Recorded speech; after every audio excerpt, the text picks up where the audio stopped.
welcome back to the Two Pointers podcast. I'm Trevor Everett, live going here for Game 3 after a pretty abysmal result. You'll see it on the screen in just a moment if you're on YouTube. 109-94. Denver wins Game 3. They're up 2-1. Well, for those that are watching for the first time, thank you for everybody that's watching throughout the series as well. If somebody's watching for the first time today or tomorrow when this goes up, introduce yourself and what we're doing here, and let people know how you are doing. Yeah, my name is Grayson Hill. I've been a frequent guest on the show through its history, and happy to be hopping on for a third of maybe only 5 of these live post-game reactions. Like Game 1, wasn't as close as the final score would indicate, and the final score was not close. So, good first half, entertaining first half, 5-point game at the break. Kind of saw Denver pull away in the third. It was 82-68, I think, from memory after 3, and it really never even got that close again. Denver is now 1-2 in fourth quarters in the series, but they're up 2-1. When you look at the final scores, that's the most important thing. I love the sound bites in the coaching huddles, and one of the ones from Coach Malone on Denver between the third and fourth quarter was, we've lost both of the fourth quarters to this point. Let's go out and win one. And he got his wish. They won the fourth by a point tonight. Not that it mattered at all. Denver cruising late, similar to Game 1 that we saw. And yeah, here we go. 3 games in, Denver's taking 2 of them. I think Miami stealing a game, I don't think a lot of people thought was likely, but to their credit, they did it. But now Denver has seized the home court right back. So here we are. So, first of all, we're going to look back at this if Denver wins this series in 5 or 6, and we're going to be like, they won how many fourth quarters? And it might be 1. Right. And we're going to be it really might be 1. Yeah. Weird. I had this whole thing prepared, and I'm just going to lead with something that just needs to be said.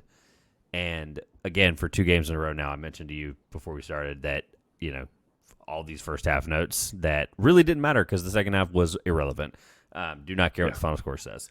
But sometimes I think we as evaluators, as basketball people, as media people, as consumers of TV and radio and podcasts, I think we overcomplicate things sometimes in the world of sports. When you shoot under 40% from the field and under 35% from 3, you're going to lose a basketball game probably. And I hate to even just be the guy to be like, cool, we're 3 minutes in, and be like, well, we could end the live right now and be like, Miami didn't make their shots. But let's not overcomplicate this. Miami lost the game because they just didn't make their shots. Now, I have detailed notes about how the defense was affected and all that stuff, right? And we'll get into that. But sometimes I think we just need to stop overcomplicating stuff, and people are going to try to I'm going to get 3 texts tomorrow from 3 different people about some of the things that this or that needs to happen or do to change the effect of the game. And I'm like, no, there was nothing that was going to change the outcome of this game. They just could not make their shots. And this team is so I cannot believe they've gotten 3 rounds out of this, but the way they make their shots or miss their shots, it blows my mind. There's ridiculous stats to back it up. You've already mentioned the fourth quarter point differential. Before this game, they're plus 90 in the playoffs. Now 89. It's just as misleading. Yeah. Yeah. 7 double-digit comebacks in the 2023 playoffs. No other team had more than 2. And then they have 28 wins, regular season and playoffs, of 5 or fewer. So, they're just a corpse that, they're like a zombie corpse that can literally just, as long as they can just get one bite in near the neck, then you're done. But if you can stay within, a shotgun barrel's length away from them, I'm giving all these zombie references here. It's just, I don't know, man.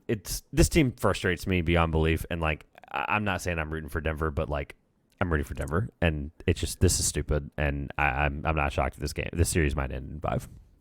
Yeah, this is another tough night for Bucks and Celtics fans, honestly, Knicks fans even, to where you're thinking, we lost to this team at home how many times? Really? But again, to your point about this series maybe being shorter than Adam Silver and his official henchmen would like, Denver is the better team. Denver was seen as the best team. I know you were on record in October saying Denver comes out of the West. I had him pre-playoffs and had alluded to it throughout the later stages of the season. So, it might not feel like it should feel like this is this likely, but it's hard to be shocked by this Denver team, especially when you're looking at games where they played well. I think the only really shocking thing from Denver so far has been things like the bad turnovers and whatever else led to the game 2 loss at home, the building they had played really well in. And, I mentioned it after game 2. We've seen a really different Denver team, even within this playoffs. They lost 2 games in Phoenix to let that series get back to 2-2. And then we saw them sweep the Lakers in Western Conference Finals. So I think that this version of Denver showing up game 1 in Miami, game 3 in the series to, again, take home court back, to regain the series lead and all these things, to where game 4, it's not a can lose. For Miami, it's obviously a must win, but Denver's not just going to be like, okay, I got our Miami game. We'll go back to Denver. Doesn't matter what the series score is, because we know we have 2 more games in Denver. They're not going to want to play that second game in Denver, a game 7, because as Boston found out, anything can happen in a game 7, even in your own building, against this zombie Miami team. That if Jimmy Butler decides to wreak havoc and make your franchise an embarrassment, this is going to happen in front of tens of millions of people. So I think that Denver is going to keep that same level of urgency. That that's kind of a thing where every finals game is a must win. You could see, and we've seen it in the playoffs outside of the finals, teams get up in series, take their foot off the gas. Think of every Doc Rivers team ever, including this year, up 3-2, ended up costing him his job. And so, I was really impressed by Denver, how they started. Early Bam again, kind of keeping Miami there. It was Jokic and Murray from the start for Denver. I think they scored or assisted on 40 of their first 45 points. That's exactly right. I had written down also. Yep. That 2-man game really was effective early. And they really, Aaron Gordon defensively was very, very good. Picked up some fouls in the first half that kind of lessened his role as the game wore on. But as the game wore on, the second half especially, Jimmy could get his, and it really didn't matter. And we saw it tonight because Jimmy had, 24, I think, 28? 28, 4 and 2. That's why I love to scroll it. It's a constant reminder. I can always I can always cheat and be like, it's right. Wait for it. It's right. It just finally gets to it eventually. I will say this, there's some stuff about this, the Nuggets have this championship DNA, and what I mean by that is sometimes you just see teams and the way they handle things, and like you said, there's this urgency they'll have, they're not going to come out in game 4, and they're not this punk team, punk attitude in your face kind of team, but you can also tell when a team is just they are locked in on winning a championship, and even if they lose, there's teams that have done it before, but you can't tell me in 2011 when Dirk, and I'm not comparing it with 2 European, white guys, but you can't tell me that Dirk, when after game 2, when he hit that ridiculous fadeaway in Miami or whatever it was in game 3, whichever game was in Miami, before they went back to their location, when he hit that fadeaway in the deep corner, I'll never forget it. I was just that was the moment where I was this team, if they can do this in this building, and just you see these switches get flipped, right? People talk about all the time, players can't switch flips here. But obviously people like LeBron probably can, but there's just teams sometimes that just have a mojo to them, and Denver has it. And for me to be rash and say they're just bold with some of the decision making, Miami did it a couple times. I think I talked about it a little bit with you in game 2. I was they do just random things to throw the game off. They'll just do here's the zone for 6 minutes. Here's, you think I'm going to do this? I'm going to call the timeout now instead. Just the little things that Spoelstra does. The only real small adjustment was they doubled Murray at the end of the first half after he already had 20+. So it's I get the little things, but Denver was doing the more of the little things that I think is going to win them this series long term. Denver's pushing the pace more early, which was something that I was hesitant that they would do or be willing to lean into. They always try to get somebody going early. They got Gordon early in game 1. Jokic, unfortunately, had to be the guy going early in game 2, scoring-wise. Murray was in this one. Jokic's defense on Butler, driving to the rim. I'm not going to sit here and tell you Butler's injured, but I just don't. I don't know. I know 28, 4 and 2. That's probably the quietest 28, 4 and 2 he's ever put up in his career, and it's confusing. Especially playoffs. Playoffs, or just in general in a moment like this. But long-winded to say Denver's doing the little things and making the adjustments that I think are making a difference right now, and Miami's not. And I'm not saying that's necessarily a coaching thing. I'm saying that's necessarily just the team as a whole is making the right choice. Yeah, I think, speaking of little things, Michael Porter Jr. has had a shooting performance to forget for 3 games now. consecutively in this series, but the things he does on defense, fighting around screens, going after tip balls, using his height to his advantage, which positionally is like, 110th percentile and just in general makes him an asset on the glass when there's effort put there, and there clearly was. I'm not sure what his last line ended up at. I know the shooting numbers weren't good, but it was good to watch him and easily thinking, we're up 9, 10, 11 points. The shot's still not there. I could just, run up and down the court for 15 more minutes, call it a night, be a little bit less sore tomorrow, but he was really trying to make his impact known. And it's just encouraging to see that, he's seeing the stars, and Murray and Jokic carried the scoring load, which kind of takes pressure off him to find that shot immediately and gives him a chance to impact the game in other ways. And I thought he did a really good job of that, even though, again, his shooting is just not there. If this Denver team had more holes in its roster, they'd be in a lot more trouble. But, I mean, Christian Brown off the bench kind of made up for that tonight.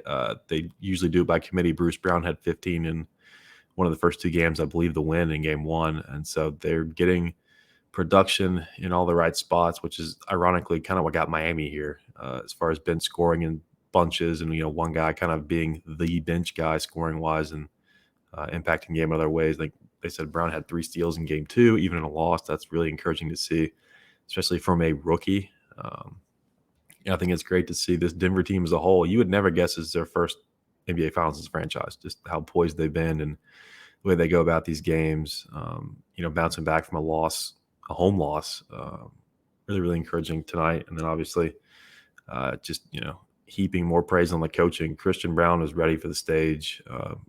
He's won a championship at Kansas. I think they showed a graphic tonight, 3-time champion in high school. So, the championship setting, not new to him, but obviously the magnitude ratchets up by an exponential amount as you progress through basketball and the various levels of it. And there's no bigger stage in the NBA Finals. So it was great to see him tonight. I think I made a note when he had 15 points, I think the Heat bench had 15. So I mean, not only is he neutralizing any kind of Jimmy spurt, Bam mid-range, whatever Miami is doing to stay within a dozen, he was effectively outplaying the Heat's entire bench.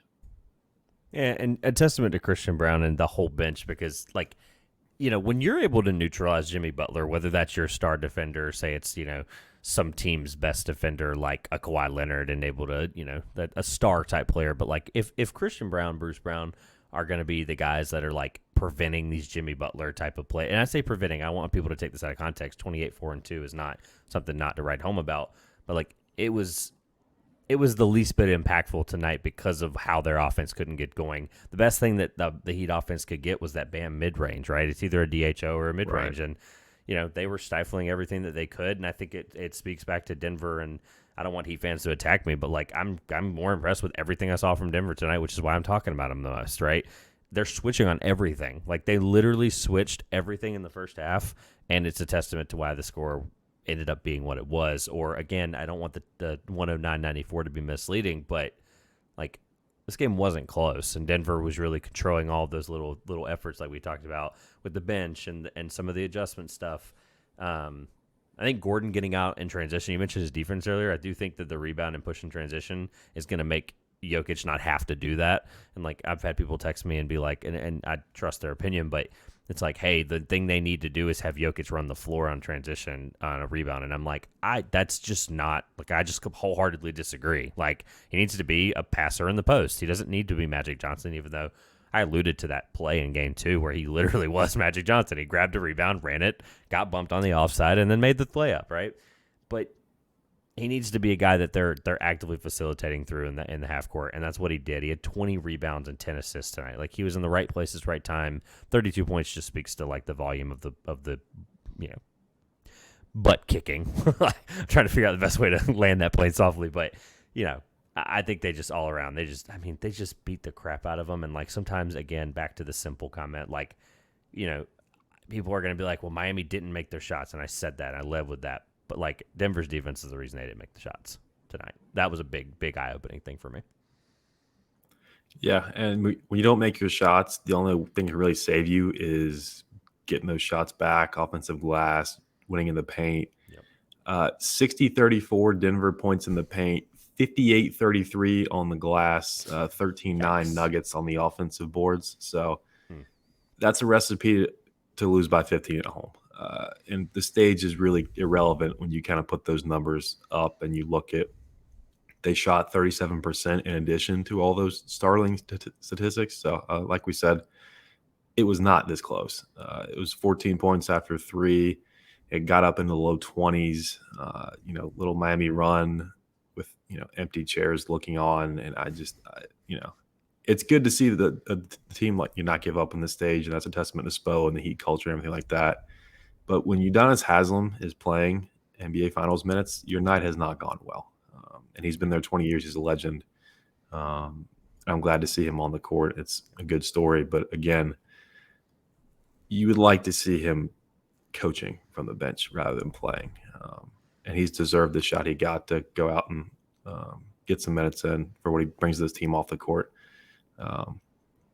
But yeah, I mean, I wrote down 93-72 ... curtains, and that was pretty much it. And of course, Miami trying to prove me wrong immediately. Went on a quick 7-0 run, but Jamal Murray, like he did 4 or 5 times, that's the most common note I had was Heat mini run. Jamal Murray silences it, and that was it. So they prevented the big run. That lead jumped up to 11 very quickly in the third quarter, and we never really truly looked back from there.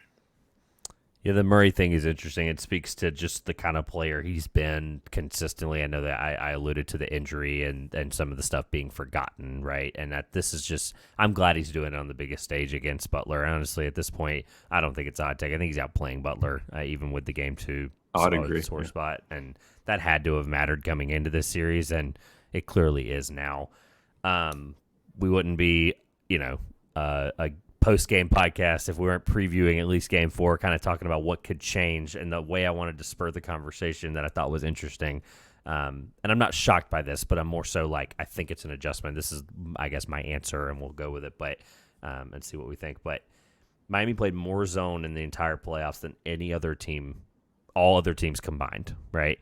I don't think we see the zone like again. Like I think we've learned from it, and I think that's a big adjustment. And the problem is I don't think that they're the type of team that's going to be able to man up. I really just don't, and I think that's why they went to the zone. I think I'm realizing they used it as a game toy, a game tool here to kind of play with. But it's 2-1. But like this series very easily could be 3-1 or 3-0, and it just like I think we're overrating how close game 2 was, or underrating, I guess. But I think the zone was just something they did to like kind of toy with Denver and put them, try to have that as an advantage in some spots. But I just don't. I think we see it completely get abandoned, and they're going to figure out a way. They're going to have to start.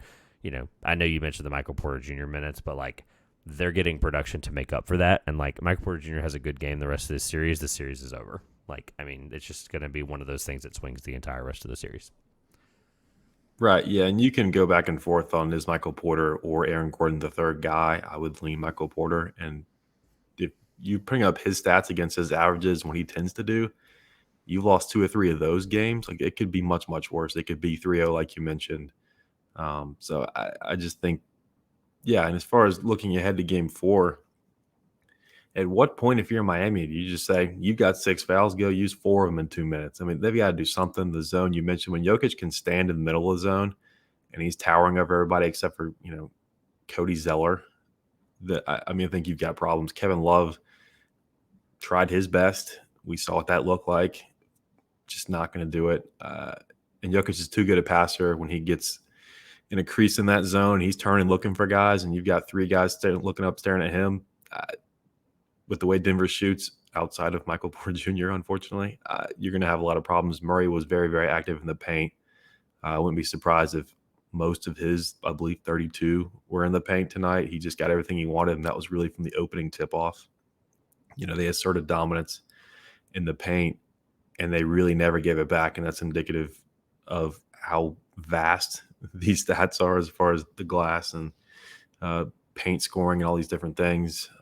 Neither team early was really depending on the 3-point shot. I think Bruce Brown hit Denver's first 3 like minutes into the second quarter, and they still held a slim lead. So it was really, we're going to beat you inside. There's nothing you can do about it, and you can go shoot 35 threes, but when you make 11 of them, that's not going to offset that. You'd need closer to 20, honestly, to really have a fighting chance of overcoming a deficit like that. I don't think it's lack of physicality. I think it's just when you have guys like Jokic and Michael Porter Jr. and Aaron Gordon, they're just crashing glass. If they're on the court at the same time, Miami outside of Bam doesn't really have the bodies, honestly.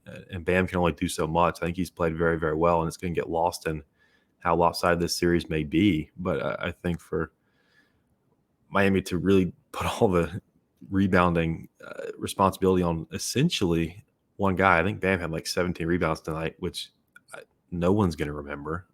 Kind of similar to Jimmy's 28, 4 and 2. It's a valiant effort. You're getting the most out of him, I think. He's not the most efficient scorer, especially when you stack it up next to Jokic, who had 30 on like 18 shots tonight. You're just not going to get that from Bam. And so I think, could Jimmy play better? Absolutely. Could Bam play better? Maybe a little bit. Is the combination of those two things going to get you 3 games? I don't think so. So then you're really depending on guys coming out of, I don't say the woodwork because they deserve more credit for that, but you need a Strus game, a Vincent game. Hero, will he play? Will he not? Duncan Robinson played Caleb Martin, sparingly like the tonight. guy that literally Right, Boston yeah. fans are at home like screaming profusely in Boston accents. Like, Yeah. where was this? Where was this last series? This could be Boston, Denver, which probably Right. was The guy who 5 or got 4. 4 of 9 Eastern Conference Finals MVP votes. Yeah. And here we Has are. really been the dictionary definition of a non-factor to this point. So I think, a lot of things have to go right for Miami to win games, but even that almost isn't enough because we saw in game 2, it took more of things going wrong for Denver to allow Miami to take a game. And a misstep back from one of the best players in the playoffs. Like, it Right. That me and you both thought was not even going to touch the rim. So Yeah. I think, I absolutely agree. So I want to save room for some Chris Paul stuff, and I got one more thing we got to do. So really quick, who wins game 4? I think Denver wins game 4, and I hate it because, I enjoy the NBA Finals, I enjoy the NBA, and I enjoy doing these, and I think that would mean we have one more of those left. But I'm going to hope for a closer game. I really do expect a response from Miami. We've kind of seen the zigzag method prove true through 3 games. These two teams, you can say what you want about them. Good for Denver, bad for Denver, bad for Miami. But they're here. They've both won a game. Both teams have won a road game now. So, I don't think 2-2 is out of the realm of possibility, but so many things have to change for that outcome to change. Now, the score may be closer. It might be, 104-100 on was it Friday, Saturday? Yeah, we're getting a Friday. We're getting a 2 box Good. now, Okay. or a 2 gap Good. now for the first time ever. So that'll be weird. So as a basketball fan, I would like to see a closer game, but I'm going to take Denver to go. I've reached the point where like I would be happy with either result. Like I would be happy with 5 and be like, damn, I didn't get much content out of that, right? 2 missed games or whatever. But it's like at the same time, like I'm just so ready for like to just set the orange ball down for a few days. Like it's just been a long year. This is like a small therapy session, but like I really do. I agree with you. I think I went down the same thought process path where it was like I wouldn't be shocked if it was 106 to. Actually, what am I saying? That would not be the score. Like, it might be 99 to 82 or 99 to 94 or whatever. Like something stupid like that, where Miami like puts up a significant fight. And I think ultimately, Denver. Sometimes I mentioned earlier, kind of alluded to it, but like sometimes when you have the momentum, it isn't just because like 2-1. It sounds like it's a lot closer than it is, and like it is. Miami could win game 4, and I sound like an idiot 2-2. But at the same time, it's that championship mentality that like people swear up and down that the Heat have, and I just don't know. I just can't sit here and tell you that I would look back on this NBA season as an 8 seed Miami Heat win, and like I wouldn't feel good about it. I'd be like Gabe Vincent, Caleb Martin, like I would feel better being like Nikola Jokic and Jamal Murray led the Denver Nuggets to an NBA title. That just sounds better, and sometimes like that is what it is, and the momentum's just in their favor, whether it's a game 3 win or not. I think I would have said that after game 2. Denver still is just the better team right now, and there's no reason I should be denying that. I ultimately do think it will be 3-1 heading back to Denver. What I wanted to leave time for really fast as we transition to Chris Paul is the Chipotle counter. I added this at the last second, and on YouTube I'll be editing something on the screen that I had the little gift card up for. I'll throw the challenge out there for those that are new watching this live or later. If you can send one of us, and I'll put the Twitters back on the screen, if you could send one of us or at 2 pointers a screenshot of you actually getting a code from the texting in the every 3-pointer, you text a code, whatever. If you can actually send proof of that, I will send a $10 Chipotle gift card in your email. I have not seen proof of it anywhere, publicly or privately. So that's why the challenge is still out there. Our Chipotle counter is up to, after a whopping, I believe you said 14 threes in this game. For those that are confused on the math at home, wondering what the heck we're talking about, Chipotle is doing a 3-point contest where every 3-pointer made in the series, someone from Chipotle is live tweeting the game, and they will send out a code. First 300 people, I believe, first 300 people to get that code texted in will get a free, we're going to call it a $9 coupon entree, because that's what I did for the math in North Carolina. So long story short, it is 300 burritos times $9 for every, 300. I'm already messed up. 14 threes times 300 burritos times $9 for those burritos that were given out. This game, we gave out a whopping 43,000. No. Yeah, it went up. It was 37 last time. We gave up $43,200 in Chipotle burritos, and the series total after 3 entire NBA Finals games is only $175,500. That is gross, and again, I would love to see them I would love to see Chipotle's stock price after a Warriors Finals. I would just love to see it was at $100 and now it's at $80 because guys are pissed because they're losing money. So would love to see that. But yeah, we've reached the point where Chipotle might not give away $250,000, and they might not even get to $250,000 in giveaways. So we were thinking $500,000. Yeah, last 3 days ago. Over $500,000 bet. They might have to play 11 games to get there. So I'm not too confident in that anymore. All right, so let's get to something I did not expect to get to today. I'll be transparent with you. No, absolutely not. And obviously, we coming up on the 30-minute mark, so we'll spend about 5-ish minutes on this. I don't think it will take that long, maybe. But for those that are not are just out of the loop and not realizing what's going on, Chris Paul was announced by Chris Haynes, and we'll get to that in a second, that he was waived. And then he wasn't because they're renegotiating a contract. And now officially, as of 9:30, apparently he is not waived. So now I'm confused. Yes. And I was ready to talk through the team scenarios. I had told you about a pod I did where I was like, Boston, that would be a great fit for Boston. Let Derek White play a ton throughout the year. Let some young guys play. Let Marcus Smart get his mistakes out in the regular season, and then be like, oh, here's Chris Paul, who's only played 44 games in the playoffs, and that would be the guy that gets him over the top. Now that's all out the window. We just have to address the fact of what happened. It was announced at 3 p.m. by Chris Haynes that he was waived, which red flag immediately. I'm like, wait a minute, what the hell? What is going on? Things are happening. Right. And then Brian Windhorst gets on with Zach Lowe and Woj. I believe they were in Miami for this show, and they were basically they're talking, having their normal conversation, and there's Windhorst doing his normal Windhorst thing, and he's he starts talking, and he's alluding to the contract buyout situation. So, and then again, a bunch of Phoenix beats are basically saying that he has not been waived. So I am confused. Where's your head at with Chris Paul, and is this ultimately what's the best scenario out of this after everything that happened today? What's the best solution that comes out of this?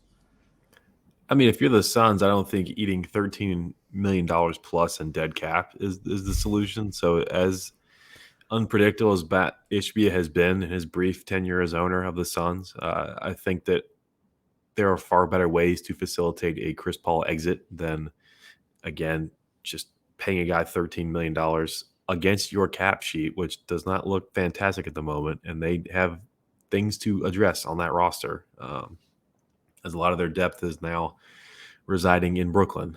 So I think that a trade, maybe the contract is what it is. It's not going to change.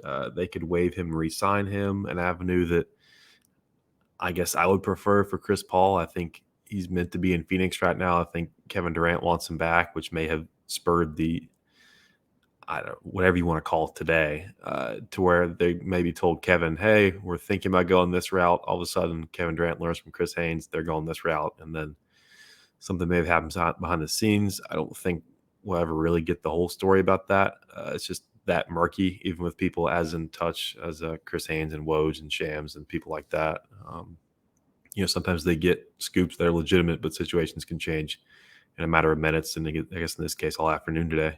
So I think ultimately they figured out a way to keep him there just because that dead cap hit, they've already got a massive task ahead of them of making this team into a true contender rather than a flawed one, which is what they were despite trading for Kevin Durant. That freak ankle injury and warmups really threw a wrench in things as well. So I think that, Kevin Durant, no stranger to missing games on a self-constructed super team. But I think that if they want to avoid the same fate the Nets had trying to, wheel and deal for a title with Kevin Durant, they're going to have to adjust the roster. And I think Chris Paul is about as good as they can do. Maybe not for the price, but I mean, in a trade, I don't know who all you bring back. I think Ayton's a much better trade candidate if you're going to try and bring pieces back that can immediately contribute to a team that has a real chance at a title.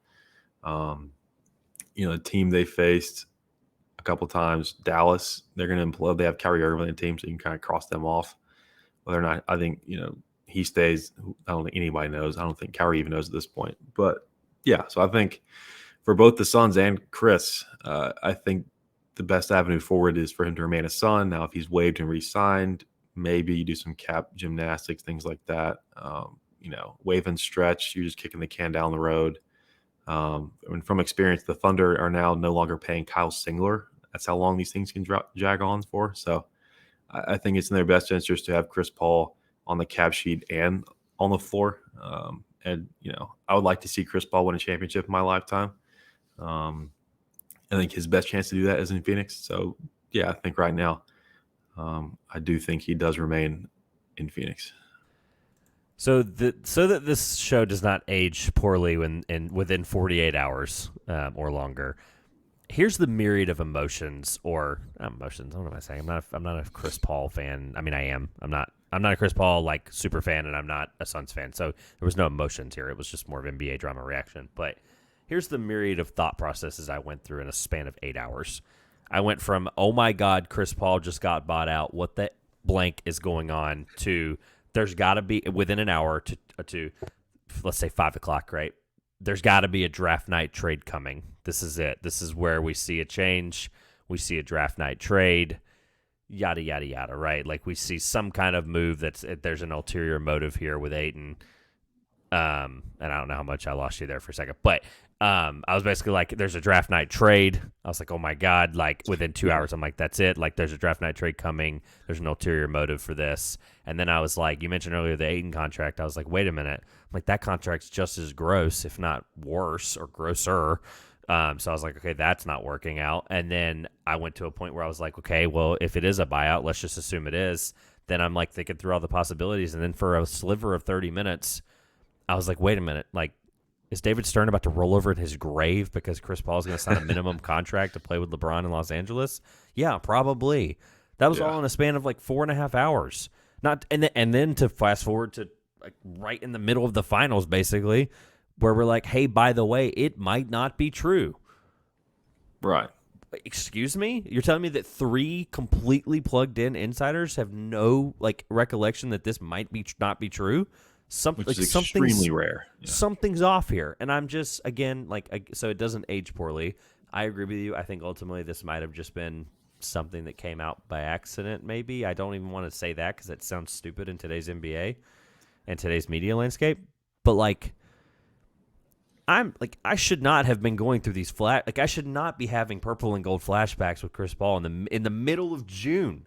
I shouldn't be doing that. This is not something that should be happening.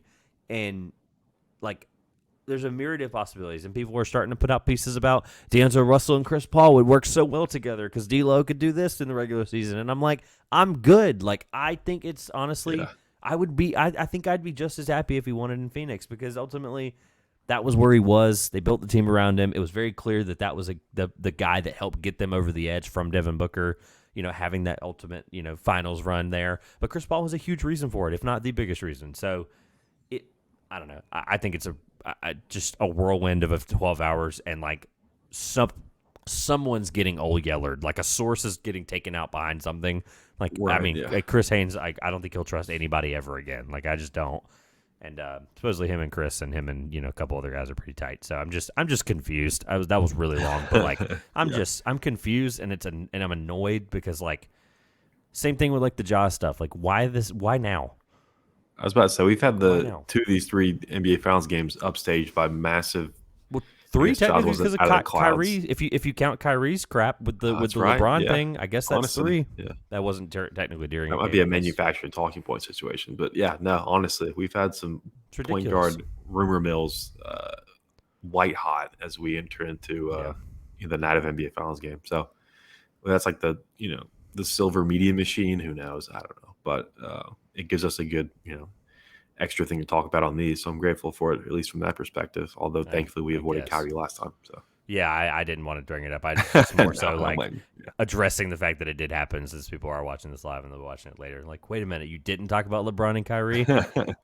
Well, no, because it's ridiculous. Have you looked that it would literally Yeah. be less than $1 million under their total cap for three guys? Like, Right. excuse me? Like, the math isn't math in here, right? Unless they want No, five not at Theo all. Pinsons out there with them. Otherwise, like, that's just not, like, they're not going to win a title. Luka, LeBron, No. and Kyrie and five Theo Pinsons, like, it's just not going to happen. I'm sorry. And one it's basketball. Yeah. Not. Good Yeah, luck with yeah, that too. Yeah. I really don't have anything else. I know that there's a bunch of draft stuff circulating. I've got a couple things I'm going out and vetting personally because I can't fathom them being true, and I'm just gonna not say them out loud publicly because I'm not ready to go there yet. A couple of things happened in college basketball that were crazy. A lot of transfer portal stuff, and just a lot of fun stuff. So. All of it will be covered here on this podcast in the next coming weeks. The NBA draft is T-minus. I can't do quick math. Is that 14 days from tomorrow? What is that? 8? Nope. 17 days. 22nd, 23rd? Yeah, so 17 days, close. I think, if I got that right. A while from now, but it'll also be here before we know it. Free agency will follow after that. My big board will be out within a few hours after this podcast goes out tomorrow morning, so that'll be really fun. Top 75. There's some cool little surprises and nuggets in there that I spent way too long on, so please, house-enterprise.com. It'll be in the description as well. You'll be able to go read that, check that out, argue with me in the comments and on Reddit, because it's definitely going on Reddit, because Reddit people are mean. That's all I had. I wanted to get a plug away. I know SeatGeek's been rolling at the bottom of the screen for the last 8 minutes, and I don't like to plug at the end of these live shows. So you plug away. Subscribe to the 1009 podcast below. Everything for you is all linked there. Thanks for coming on. Plug away. Yeah, so I've got a podcast with my college roommates. We all worked for the Clemson football team during our time at Clemson. So we're football dominated, but in months like these, times like this, where there's not a lot of football things going on, we're into baseball. Basketball, I watch a lot more basketball than they do, which is why I'm grateful for the outlet that is the 2 Pointers podcast, so I can actually get my thoughts out after sitting down and watching a full game, because I know both of them went to sleep probably an hour and a half ago. So always grateful to come on here, actually make use of some notes I made and talking points that have faded away. We do release weekly. Probably going to take this week off just due to scheduling, and we're mourning Clemson's baseball team playing like a Doc Rivers coach basketball team in the postseason. So if any basketball fans don't watch baseball, just imagine that, but on a baseball field. Very painful. Watched the season end in person, was not ideal, but it's almost football season, which is good news for us because we watch a lot more football than anything else, and also that's really Clemson's main thing right now. So a lot of general sports stuff. We might shoot a blog out on the Live PGA, whatever you want to call that. But yeah, just weekly time killer, commute eater type deal. Runs about an hour, and if you guys wander over there, we would appreciate it greatly. Yeah, I'm still processing this Live thing because, like, literally nobody Wild. we know Yeah. of our generation has ever, like, even our parents, like, didn't really witness the NBA-ABA merger because Right. they were probably in their, early teen days or less, and Yeah. there was an intended purpose with that ABA-NBA merger, and then the NFL, AFL, there was an intended purpose with that. So, like, and clearly there's an intended purpose with the PGA. This is not a PGA podcast, but, like, it, I follow golf more than I think people would. I think people on Twitter who have been following me for a long time would be shocked how much I actually do follow golf. So it's more of just like a thanks for throwing that out there, because it is kind of a hot button topic right now. It's probably one of the biggest time, things yeah. because it literally crosses the path of billion-dollar golf industry and billion-dollar U.S. government antitrust law issues. So it crosses all kinds of borders. And, a lot of big things are happening in North Carolina. Just, the gambleize. This is what we get for the podcast at midnight. The legalized gambling. It will be on the governor's desk sometime in the next 24 to 48 hours. So I will be sending you FanDuel prop bets with sad faces here in the next 48 hours, hopefully. But it'll be really cool. I'm excited for to see that come to fruition finally. So appreciate it. I'm tired. I'm gonna go get this podcast out so I can just post all the big board stuff and get to writing. I've got some cool things coming here in the next couple of weeks. Writing's not gonna write itself. So. Right. This has been the 2-Pointers Podcast. I'm Trevor Everett. Thank you to everybody watching live on YouTube and Twitter, as well as in the future. If you're watching this and you enjoyed, like, comment, subscribe, 5-star review, and a rating would be greatly appreciated.